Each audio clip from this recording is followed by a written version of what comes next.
Olá, vamos iniciar aqui um novo quadro do nosso canal que chama Perguntas e Respostas. Então, se você tiver aí a sua dúvida sobre o vídeo, sobre os vídeos, sobre o catecismo que eu coloco, sobre qualquer outra coisa, mande lá no e-mail que eu deixo no final do vídeo ou aqui nos comentários e conforme for eu vou tentando responder todas as perguntas, ok? Hoje nós vamos responder a pergunta de um inscrito aqui do canal. Ele pergunta o seguinte, na verdade ele faz duas perguntas, né?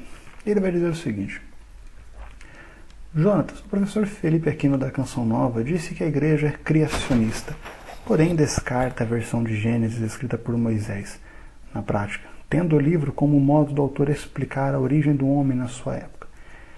Quais são as outras fontes documentais que a igreja fornece além do catecismo? E a segunda pergunta, o inventor da teoria do Big Bang foi o padre Georges Lemaitre. Eu não sei a pronúncia correta do nome dele, mas está escrito assim, ok?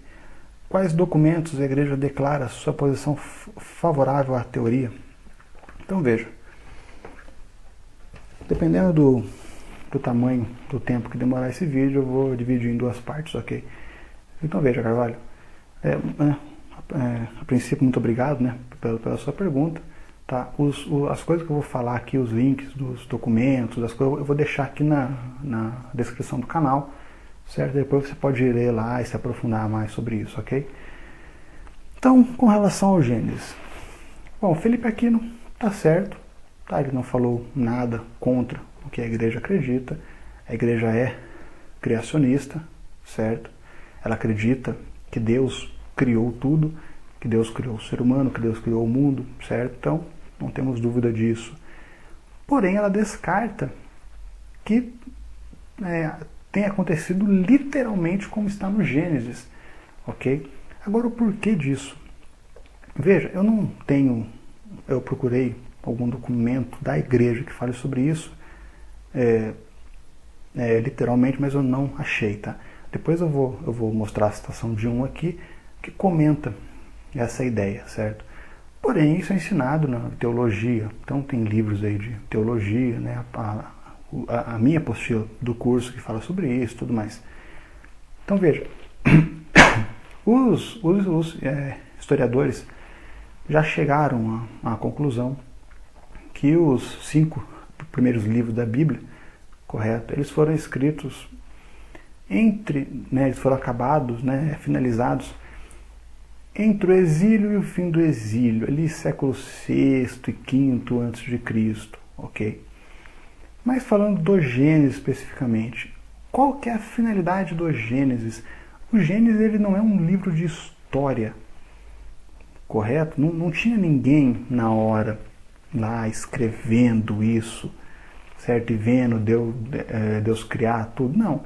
O Gênesis ele foi escrito pelo povo, segundo os historiadores, na época do exílio, ok? Lá no século VI a.C., certo? E a forma, esse falar de um Deus criador, um Deus que fez tudo, um Deus que só pelo poder da sua palavra criou o mundo inteiro, era uma forma daquele povo manter viva a sua tradição, certo? A sua fé, porque eles estavam no exílio da Babilônia, tá? E os babilônicos eram um povo politeísta, ok? Então, eles escrevendo isso, eles mantinham a sua fé viva, as suas tradições vivas, certo? E repassavam isso aos seus filhos, aos seus netos e tudo mais, certo? Então, essa é a intenção de Gênesis, entende? Porém, não veja, então eles fizeram isso, então é tudo uma mentira. Não. O catecismo ele vai dizer que é uma forma simbólica, correto? Então veja, um padre explicou para mim, num curso que a gente começou a fazer, o padre deu o seguinte exemplo. Você chega para sua mulher e fala para ela, você é a flor do meu jardim. Ela não é uma flor, entende? Mas é mentira? Não, você apenas quis dizer que a beleza dela equipara-se à flor do seu jardim, entende? Não é uma mentira. É uma maneira simbólica de contar aquela verdade, correto? Então veja, o Gênesis é isso. Deus criou tudo, certo? Independente, aí a sua segunda pergunta, independente se foi através de uma explosão do Big Bang, se teve evolucionismo ou não, Deus criou tudo, Deus começou tudo, Deus deu a ordem para tudo, certo? Então, o povo queria mostrar isso, que o único Deus criador, um Deus poderoso, criou o mundo e criou o ser humano, tá?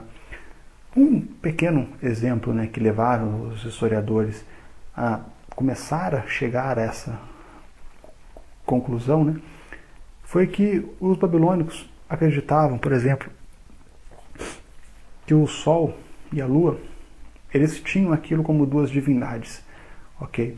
No Gênesis não se fala Sol e Lua, os luzeiros do dia e os luzeiros da noite, certo? E eles só aparecem, se eu não me engano, no verso 14 do Gênesis. Então veja, o povo colocou o Sol e a Lua como os luzeiros do dia e da noite, cuja única função era separar o dia da noite. E colocou esses dois, que para os babilônicos eram duas divindades, como duas criaturas, certo? Submissas ao Criador, entende? Então são diversas coisas, é muito extenso falar sobre isso, teria que ter um curso sobre o Gênesis, ok? Mas são diversos pontos que os historiadores foram pegando lá da versão original e tudo mais, e foi vendo que se enquadrava nesse período, certo? Porém, fica claro isso daí. Não é um livro literal, certo? É uma obra que o povo escreveu para tentar conservar a sua tradição, certo? Aliás, não é o Gênesis inteiro, correto? Pelo menos do capítulo do 1 ao 11 ali, tá? Depois entra ali os patriarcas e tudo mais, certo? Mas essa parte foi feita ali no exílio e o fim do exílio e tudo mais, ok? Então, tá explicado, não tem segredo nenhum quanto a isso, não tem mistério, certo? Deus criou tudo, mas não da maneira como está no Gênesis, ok? Se ficou muito confuso, essa parte depois você coloca aí no comentário, aí eu te envio um texto, né, alguma coisa para tentar explicar melhor, certo? E a segunda pergunta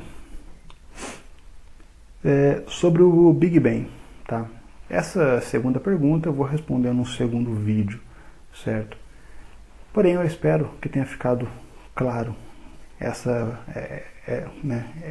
parte. Aliás, deixa eu ler o texto, né, que eu falei para você que eu leria, que fala sobre o Gênesis, né, e é uma encíclica da Igreja, correto? É a Humani Generis, que é do Papa Pio XII, tá? No número 38, ele vai dizer o seguinte: os 11 primeiros capítulos do Gênesis, aí continua o texto, mais para o final ele diz assim: com estilo singelo e figurado, acomodado à mente do povo pouco culto, contém as verdades principais e fundamentais em que se apoia a nossa própria salvação, bem como uma descrição popular da origem do gênero humano e do povo escolhido.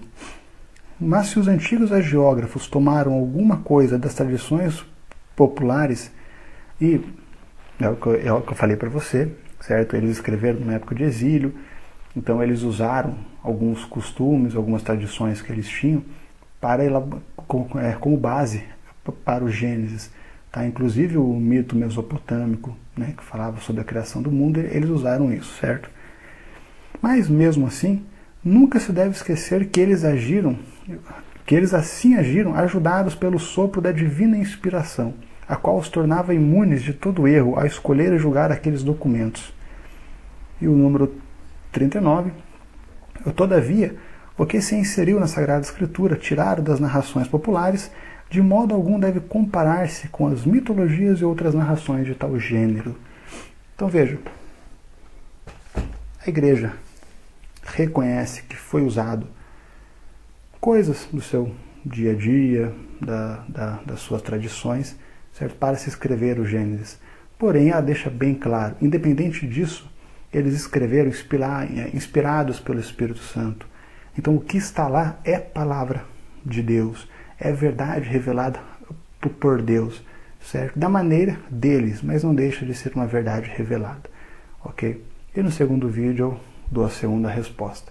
Que Deus abençoe.